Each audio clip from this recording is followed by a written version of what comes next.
इससे पूर्व के व्याख्यान में मैं आपके सामने अनु के कर्म प्रवचनीय संज्ञा के संबंध में चर्चा कर रही हूँ और उस संदर्भ में हमने देखा कि अनु के संबंध में कर्म प्रवचनीय संज्ञा करने वाले दो सूत्र हैं। इस पर यह प्रश्न स्वाभाविक है कि जब अनु की अनुलक्षणे सूत्र द्वारा कर्म प्रवचनीय संज्ञा हो गई तो पुनः उसकी कर्म प्रवचनीय संज्ञा करने का क्या प्रयोजन है। तो यहाँ पर जो अनुलक्षणे सूत्र में जो अनु है उसका वो किस अर्थ में है, हेतु अर्थ। जब वो हेतु अर्थ द्योतित करता है तो अनु की कर्म प्रवचनीय संज्ञा होती है, क्योंकि लक्षण शब्द हेतु के अर्थ में भी प्रयुक्त होता है। और लक्षणेत्वं भूताख्यान भाग वीप्सासु प्रतिपर्यान्वः, ये सूत्र जो है इसमें भी लक्षण का प्रयोग है, परंतु इसमें लक्षण शब्द का प्रयोग चिन्ह के अर्थ में हुआ है। और मैं उदाहरणों से आपको स्पष्ट करना चाहूंगी कि हम कैसे जान सकते हैं कि यहाँ पर अनुर्लक्षणे से कर्म प्रवचनीय संज्ञा हो रही है और कहाँ पर लक्षणेत्थम भूत से हो रही है। तो लक्षणेत्थम भूत को स्पष्ट करते हुए ये आपके सामने उदाहरण है। वृक्षम अनु विद्योतते विद्युत, तो वृक्षम अनु विद्योतते विद्युत। तो यहाँ पर जब हम इसका अर्थ क्या है कि जो बिजली है वो वृक्ष पर चमक रही है, वृक्ष को लक्ष्य करके चमक रही है। तो वृक्ष को अभिलक्ष्य विद्युत विद्योतते, अर्थात वृक्ष और जो है विद्युत चमक रही है। अब यहाँ पर यदि हम देखें तो अनु का अर्थ यहाँ पे हेतु के रूप में नहीं है। यहाँ हेतु अनु के द्वारा यद्यपि लक्ष्य लक्षण भाव तो द्योतित हो रहा है वृक्ष और विद्योतन में, लेकिन यहाँ पर देखिए वृक्षम अनु विद्योतते विद्युत का अर्थ है कि विद्युत वृक्ष पर बिजली के प्रकाश को देखा हुआ। मैंने कर्म प्रवचनीय के संबंध में जब बताया था तो मैंने कहा था कि कर्म प्रोक्तवंता, अर्थात क्रिया को पहले कहा गया है तो अभी भूतकाल में, और उसको द्योतित करना कर्म प्रवचनीय का काम है। उसको क्रिया को नहीं द्योतित करना, अपितु उस क्रिया के द्वारा जो किया गया संबंध है उसको द्योतित करना कर्म प्रवचनीय का काम है।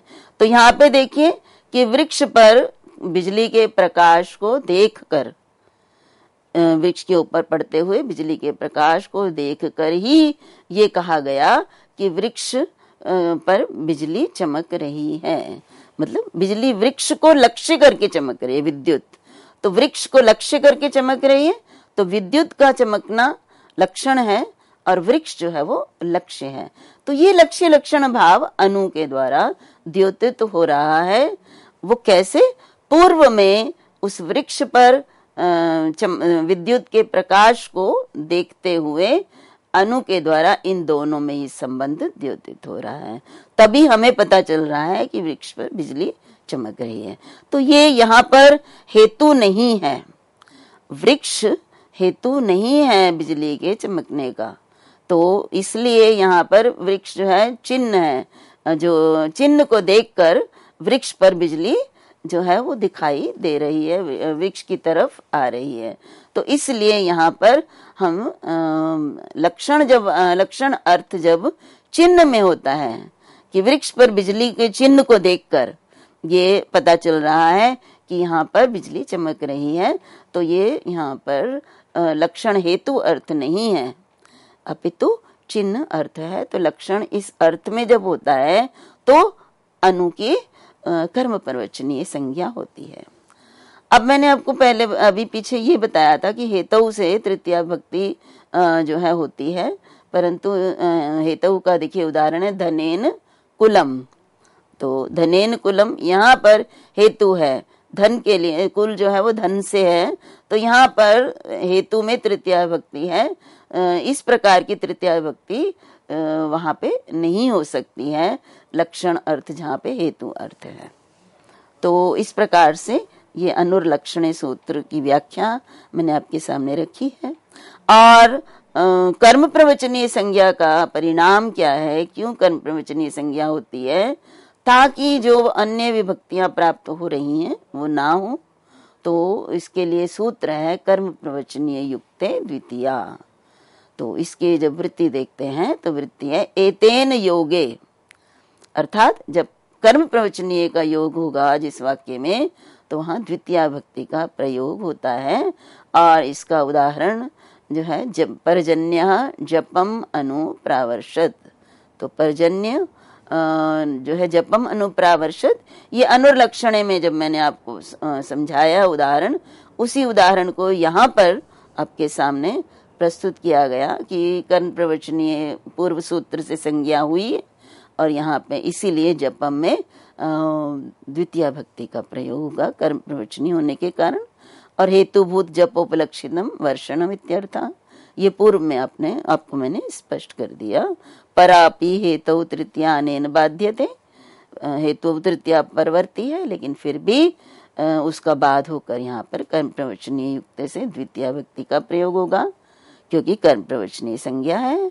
और लक्षणेत्थम भूत इत्यादि ना सिद्धे पुनः संज्ञा विधान सामर्थ्यात, ये भी मैंने आपको स्पष्ट कर दिया कि लक्षणेत्थम भूत से यद्यपि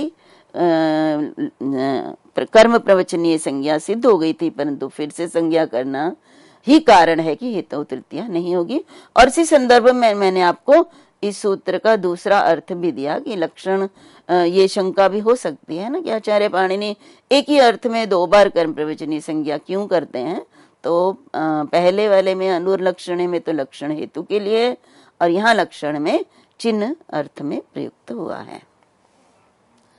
अब एक और सूत्र है जिसमें कर्म प्रवचनीय संज्ञा होती है अनु की, अनु के संदर्भ में ही ये सूत्र है।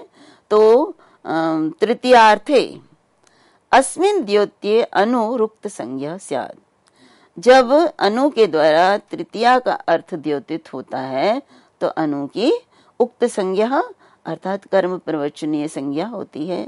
तो यहाँ पर भी तृतीया के अर्थ में तृतीया भक्ति जहाँ लगनी होती है, वहां यदि अनु के द्वारा तृतीया का अर्थ द्योतित हो तो फिर वो तृतीया ना होकर उसमें कर्म प्रवचनीय उसको वो बन जाता है, और कर्म प्रवचनीय होने के कारण उसमें तृतीया ना होकर फिर द्वितीय भक्ति होती है।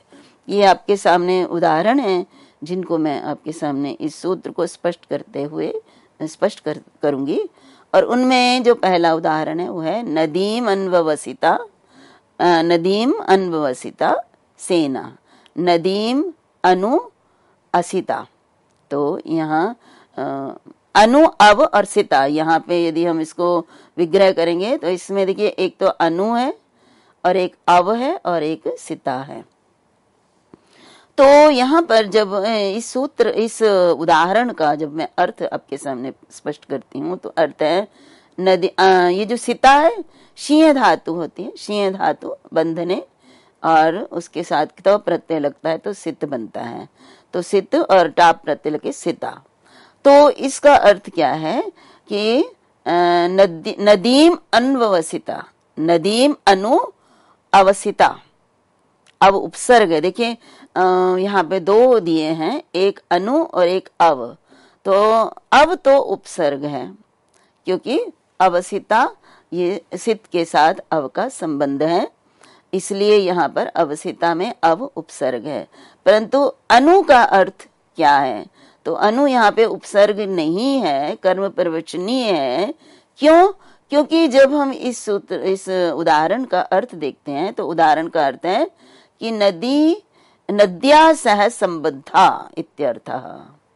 जो है अगर मैं इसको आपको इस उदाहरण का हिंदी अर्थ बताऊं तो अर्थ है कि जो सेना है वो नदी के साथ साथ सटी हुई है, नदी के साथ है, स्थित है, तो बंधन अर्थ जुड़े हुए के रूप में प्रयुक्त होता है। तो सेना बिल्कुल नदी के साथ साथ जुड़ी हुई है, संबद्ध है, नदी के साथ साथ चल रही है। तो यहाँ पर देखिए नद्या सह संबद्धा, ये अनु के द्वारा यहाँ पर तृतीया का अर्थ नद्या, नदी के साथ जुड़ी हुई है, ये अनु के द्वारा द्योतित हो रहा है तृतीया का अर्थ। तो नदीम अन्वसिता का मतलब होता है नदी के साथ स्थित, तो जुड़ी हुई। तो यहाँ पर तृतीया का अर्थ किससे बोधित हो रहा है, किससे द्योतित हो रहा है, अनु से। तो इसलिए यहाँ इस उदाहरण में अनु तृतीया के अर्थ में प्रयुक्त हुआ है और तृतीया का अर्थ प्रयुक्त नहीं हुआ, तृतीया का अर्थ द्योतित कर रहा है, इसलिए यहाँ पर अनु की कर्म प्रवचनीय संज्ञा होगी। और कर्म प्रवचनीय होने के कारण यहाँ पर तृतीया के अर्थ में जो है कर्म प्रवचनीय है, इसलिए द्वितीया विभक्ति का प्रयोग होगा, तृतीया नहीं होगा। स्वयं ही सूत्र में कहा कि तृतीया अर्थ होता है, लेकिन तृतीया के अर्थ में अनु की कर्म प्रवचनीय संज्ञा होती है। तो जैसे पर्वतम अन्ववसिता सेना, तो यहाँ पर भी जैसे नदीम अन्ववसिता सेना, वैसे ही पर्वतम अन्ववसिता सेना भी है, जिसका अर्थ है पर्वतेन संबद्धा इत्यर्थः। तो अर्थ यही है कि पर्वत के साथ सेना संबद्ध है। तो ये अनु के द्वारा तृतीया का अर्थ द्योतित हो रहा है, इसलिए अनु की कर्म प्रवचनीय संज्ञा होगी और कर्म प्रवचनीय होने के कारण द्वितीया विभक्ति का प्रयोग है पर्वतम में। अब आगे एक और सूत्र है, ये अनु की और कहाँ कर्म प्रवचनीय संज्ञा होती है। तो यहाँ पे अगला सूत्र है हीने, और इस सूत्र का अर्थ है हीने द्योत्ये प्रागवत, अर्थात जब हीन अर्थ द्योतित होता है। देखिए वाचक नहीं है, अनु किसी अर्थ का वाचक नहीं है। कर्म प्रवचनीय तभी होगा जब अर्थ का वाचक ना होगा, अपितु द्योतक होगा। तो यहाँ पे अनु के द्वारा जब हीन अर्थ द्योतित होता है तो अनु की कर्म प्रवचनीय संज्ञा होती है। हीन अर्थ मीन्स जो निकृष्ट होगा। तो निकृष्ट अर्थ जब द्योतित होता है तो वो उस स्थिति में अनु कर्म प्रवचनीय कहलाएगा। यहाँ पे मैं आपको ये भी स्पष्ट करना चाहूंगी कि वृत्ति में भी जिस प्रकार कहा हीन इति न्यून उच्यते, ये हीन का मतलब है न्यून, कम, निकृष्ट, और सच उत्कृष्टोपेक्षा। ये बहुत महत्वपूर्ण बात है कि जब हम कहते हैं कि ये हीन है, उस निकृष्ट है, तो उसमें उत्कृष्ट से ही तो हम तुलना करते हैं। तो ये जो हीन है, न्यून, ये उत्कृष्ट की अपेक्षा करता है। यदि हम कहेंगे ये इससे, हम कहेंगे निम्न है, कम है, तो किससे कम है? तो ये उत्कृष्ट की अपेक्षा करता है। तो तेन, तो अब यहाँ पे देखिए फिर आगे क्या अर्थ होगा, तेनयम हीनोत्कृष्ट संबंधे संज्ञा विज्ञायते। तो ये जो हीना संज्ञा है वो कब होगी? अनु की हीना संज्ञा, अनु की हीन संज्ञा जो है वो कब होगी? उत्कृष्ट संबंधे। अनुहीन तभी होगा जब उसका उत्कृष्ट के साथ संबंध होगा। उदाहरण से मैं आपके सामने स्पष्ट करती हूँ, जैसे अनु हरिम सुराह। अब यहाँ पर अनु हरिम सुरा का अर्थ यह है कि जो देवता है वो हरि से निकृष्ट हैं। तो यहाँ पे निकृष्ट कौन है? सुर, देवता। तो यहाँ पर जो निकृष्ट अर्थ है अनु के द्वारा द्योतित हो रहा है। इसमें कहा कि अनु हरिम सुरा, तो सुर जो है वो हरि से अनु के द्वारा ये द्योतित हो रहा है कि ये निकृष्ट हैं। तो यहाँ पर जो निकृष्ट तो है, हीन है सुर, परंतु क्योंकि ये हीनता जो है, हीन संज्ञा, ये सापेक्ष है। जब तक हम ये दूसरा शब्द जो उत्कृष्ट का प्रयोग नहीं करेंगे तो हम उसको ये नहीं बता सकते कि ये निकृष्ट है। तो यहाँ पे हरि उत्कृष्ट है, तो अनु जो है वो उत्कृष्ट के साथ संबद्ध है, इसलिए उत्कृष्ट जो है हरि, इसकी कर्म प्रवचनीय अनु की कर्म प्रवचनीय संज्ञा होने के कारण हरि में द्वितीया विभक्ति का प्रयोग होगा। अब यहाँ ये भी एक प्रश्न उठता है कि सुरा में क्यों नहीं हुआ? जब सूत्र में कहा कि हीन अर्थ द्योतित होने पर अनु की कर्म प्रवचनीय संज्ञा हो रही है, और हीन अर्थ यहाँ द्योतित हो रहा है कि सुर हरि से हीन है। तो हीन अर्थ द्योतित हो रहा है, परंतु जो हीन है उसकी कर्म प्रवचनीय संज्ञा ना होकर हरि की कर्म प्रवचनीय संज्ञा है। कारण यह है कि सुर का तो सुराह, इनका संबंध क्रिया से है कि क्रिया यदि प्रयुक्त होती तो क्रिया के साथ सुरा का ही संबंध होता है। और जबकि हरि का संबंध अनु के साथ है, इसलिए यहाँ का हीनोत्कृष्ट संबंधे संज्ञा विधीयते, ते नियम हीन उत्कृष्ट संबंधे संज्ञा विधीयते। और इसमें जो उत्कृष्ट होता है उसके साथ ही द्वितीय भक्ति का प्रयोग किया जाता है। उसी की कर्म प्रवचनीय, अनु की कर्म प्रवचनीय संज्ञा होती है और उसी के योग में कहा तो योग अनु का हरि के साथ है, तो इसलिए हरि में कर्म प्रवचनीय संज्ञा होने के कारण द्वितीय भक्ति का प्रयोग होता है। इसी प्रकार से देखिए एक और उदाहरण है, अनुशाकटायनम वैयाकरणा। यहाँ पर भी देखिए कि वैयाकरण, अन्य जो वैयाकरण है वो शाकटायन से हीन है। तो यहाँ पर भी देखिए जो हीन है, वो हीनता जो है वो सापेक्ष है। सापेक्ष क्या है? यदि शाकटायन नहीं है तो वैयाकरण हीन कैसे होंगे? तो शाकटायन का प्रयोग है और शाकटायन अनु की कर्म प्रवचनी संज्ञा होने के कारण शाकटायन का योग अनु के साथ है, इसलिए शाकटायन जो है इसी में द्वितीय भक्ति का प्रयोग होगा, कर्म प्रवचनीय युक्ते द्वितीय। इसी प्रकार से अन्वर्जुनम योद्धारः, तो अनु अर्जुनम योद्धारः, तो समस्त योद्धा अनु से हीन है, अनु से कम है, न्यून है, तो अर्जुन से कम है। तो यहाँ पे देखिए अर्जुन जो है उत्कृष्ट है और अन्य योद्धा हीन है, और अर्जुन में ही द्वितीय भक्ति का प्रयोग होगा अनु के उपसर्जन संज्ञा होने के कारण। अब अनु के स्थान तो समाप्त हो गया। अनु की किस संदर्भ में, किस किस अर्थ में द्योतित होने पर कर्म प्रवचनीय संज्ञा होती है, ये मैंने आपके सामने प्रस्तुत किया।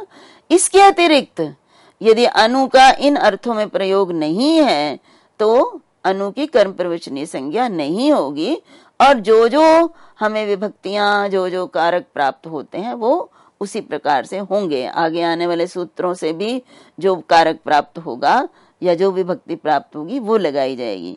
इसलिए कर्म प्रवचनीय अनु कब होता है इसको भी हमें ध्यान में रखना है, तभी हम विभक्ति की पहचान कर पाएंगे कि यहाँ पे द्वितीय विभक्ति का प्रयोग होना है या तृतीय भक्ति का प्रयोग होना है।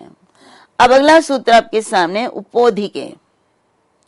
अब अधिके हीने च द्योत्ये उप इत्यव्ययम प्राग संज्ञम स्यात्। अब क्या है इसका अर्थ है कि अधिके सूत्र के अंदर ही है और च से पूर्व सूत्र से हीने जो है उसकी अनुवृत्ति हो रही है, तो सूत्र का अर्थ हुआ अधिके हीने च द्योत्ये उप का प्रयोग है। अनु का यहाँ अब अनुवृत्ति नहीं होगी क्योंकि नया शब्द यहाँ पे उप प्राप्त हो गया, तो उप इस अव्यय की प्राग संज्ञा कर्म प्रवचनीय संज्ञा होती है। तो उप इस अव्यय की जब इसके द्वारा अधिक और या हीन अर्थ, अधिक अर्थ हो तब भी, हीन अर्थ तब भी द्योतित हो तो इसकी कर्म प्रवचनीय संज्ञा होगी। उक्त संज्ञा जो प्राक संज्ञा अर्थात जो पहले बताई गई है वो संज्ञा हो जाती है। तो यहाँ पूर्व सूत्र में हमने हीने को देखा। हीन मीन्स जो निकृष्ट होता है, अधिक मीन्स जो उत्कृष्ट होता है। तो उप का प्रयोग, उप यदि उत्कृष्ट अर्थ द्योतित करे तब भी उसकी कर्म प्रवचनीय संज्ञा है, और हीन अर्थ द्योतित करे तब भी उसकी कर्म प्रवचनीय संज्ञा होती है। अब यहाँ बताया देखिए अधिके के लिए अगली पंक्ति में देखिए यह है अधिके सप्तमी वक्ष्यते। तो अभी तो ये सूत्र कर्म प्रवचनीय संज्ञा करता है, और इसमें बताया कि जब अधिक अर्थ द्योतित होता है उप के द्वारा तो उसमें उसकी कर्म प्रवचनीय है। और आगे आने वाला सूत्र हमें बताता है कि सप्तमी भक्ति का प्रयोग होता है जब कर्म प्रवचनीय से अधिक अर्थ द्योतित हो। उसका सूत्र आपके सामने, यस्माद अधिकम यस्य चेश्वर वचनम तत्र सप्तमी, अर्थात जिस से अधिक अर्थ द्योतित होता है या स्वामित्व द्योतित होता है, ईश्वर वचनम स्वामित्व द्योतित होता है, वहां सप्तमी विभक्ति का प्रयोग होता है। तो अधिके उपोधिके सूत्र में अधिके का प्रयोग करने से अधिक की कर्म प्रवचनीय संज्ञा तो हो गई, परंतु कर्म प्रवचनीय युक्त द्वितीया नहीं होगी, उसका बाद हो जाएगा। वो सूत्र है यस्माद अधिकम यस्य चेश्वर वचनम तत्र सप्तमी, तो सप्तमी होगी, द्वितीया नहीं होगी अधिक अर्थ में। जैसे आपके सामने उदाहरण है उपपरार्धे हरेर गुणा, हरि के, देखिए इसका अर्थ है हरि के गुण परार्ध से भी अधिक हैं, तो यहाँ उप के द्वारा अधिक अर्थ द्योतित हो रहा है। यहाँ अर्थ जो है हमारे उप परार्धे हरेर गुणा, इसको कहने से हमें उप के द्वारा ही स्पष्ट होता है कि हरि के गुण परार्ध से अधिक हैं, अधिक अर्थ यहाँ पे प्राप्त हो रहा है।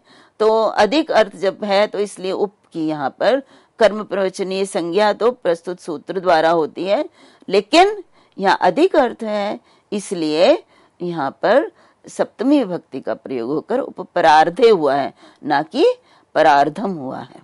तो ये भी हमें देखना है कि यदि उप के द्वारा अधिक अर्थ द्योतित होता है तो सप्तमी होगी, कर्म प्रवचनीय संज्ञा भले ही होगी, परंतु कर्म प्रवचनीय युक्त द्वितीया ना होकर उसमें सप्तमी विभक्ति का प्रयोग होगा। और उसके बाद देखिए अधिके का उदाहरण हमने देखा, उप का अधिक अर्थ द्योतित करने पर उसकी कर्म प्रवचनीय संज्ञा, हीन अर्थ यदि उप के द्वारा द्योतित होता है तो भी उसकी कर्म प्रवचनीय संज्ञा होती है। जैसे हीने के उदाहरण है उप हरिम सुराह, तो सुराह हरिम उप, जो देवता है वो हरि से, उप यहाँ पे किस अर्थ को द्योतित करे, न्यून है, कम है। तो सुर उत्कृष्ट है, हरि जो है हरि उत्कृष्ट है और सुर हीन है, तो जो उत्कृष्ट है उसको ही द्वितीया भक्ति का प्रयोग होता है। कर्म प्रवचनीय का योग अर्थात उप का योग हरि से है, इसलिए हरि में द्वितीया भक्ति होगी। इसी प्रकार से देखिए उप खार्याम द्रोण, तो खारी से द्रोण जो है वो क्या है, उप है, हीन है, तो यहाँ पर भी इसमें द्वितीया भक्ति का प्रयोग है खार्या में। और इसी प्रकार से उपनिष्के कार्षापणम, कार्षापण जो है वो देखिए, हाँ इधर एक और भी ध्यान रखिए, उप खार्याम द्रोण और उपनिष्के कार्षापणम, ये यहाँ पर हीन अर्थ में प्रयुक्त नहीं है दोनों। देखिए उप हरिम सुरहा, तो ये तो हरिम है, यहाँ पे कैसे आपको पता चलेगा, ये भी एक देखिए बहुत महत्वपूर्ण बात है जानने वाली, कि हम कहाँ कैसे बताएंगे कि कहाँ हीन अर्थ है, कहाँ पे न्यून अर्थ है। तो जब हीन अर्थ होता है तो द्वितीया भक्ति होती है उसके योग में, और अगर उप का प्रयोग अधिक अर्थ में होता है तो सप्तमी होती है। तो इससे हमें पता चल जाता है कि कौन अधिक है और कौन कम है। तो यहाँ पे जैसे उप खार्याम द्रोण, तो द्रोण जो है वो खारी से क्या है, खारी जो है वो क्या हो गया, अधिक हो गया, तो खारी द्रोण से अधिक है। और इसी प्रकार से उपनिष्के द्रोण खारी से अधिक है और उपनिष्के कार्षापण, कार्षापण निष्क से अधिक है। यहाँ पे दोनों में सप्तमी विभक्ति का प्रयोग होता है, क्योंकि जिससे उत्कृष्ट होता है या जिससे अधिक होता है उसमें सप्तमी विभक्ति का प्रयोग होता है। तो जो है द्रोण से खारी अधिक और कार्षापण से निष्क अधिक। अब वो सूत्र अगला जिसके विषय में मैंने आपको पूर्व में अनुर्लक्षणे के विषय में बताते हुए बताया था, वो आपके सामने है। और इस सूत्र का अर्थ और ये सूत्र क्या है, ये मैं अभी आपके सामने सूत्र बताती हूँ। सूत्र लक्षणेत्थम भूताख्यान भाग विप्सासु प्रतिपरि अनवह, प्रतिपर्य अनवह। यहाँ यदि हम इसको विग्रह विच्छेद करते हैं तो प्रति, परि और अनु, इनमें द्वंद्व समास होता है, और फिर द्वंद्व समास होने पर बहुवचन होने के कारण प्रतिपरि अनु और प्रथमा विभक्ति बहुवचन में प्रतिपर्यनवः, ये हमारे पास रूप प्राप्त होता है। और इसकी जब हम वृत्ति देखते हैं तो वृत्तिकार ने कहा ऐश्वर्थेषु विषय भूतेषु प्रत्यादयः उक्त संज्ञा स्युः। तो ये जो ऊपर अर्थ बताए गए ना, लक्षण इत्थम्भूताख्यान, भाग और विप्सा, इन 4 अर्थों में जब प्रति और अन्वय अनु, इनके द्वारा ये 4 अर्थ जब द्योतित होते हैं तो इन तीनों की, प्रति की, परि की और अनु की कर्म प्रवचनीय संज्ञा होती है। तो आज के लिए इतना ही। इस सूत्र की विस्तृत व्याख्या मैं आपको पुनः अगले व्याख्यान में करूंगी। तब तक के लिए आप सभी को मेरा नमस्कार, सभी को बहुत बहुत धन्यवाद।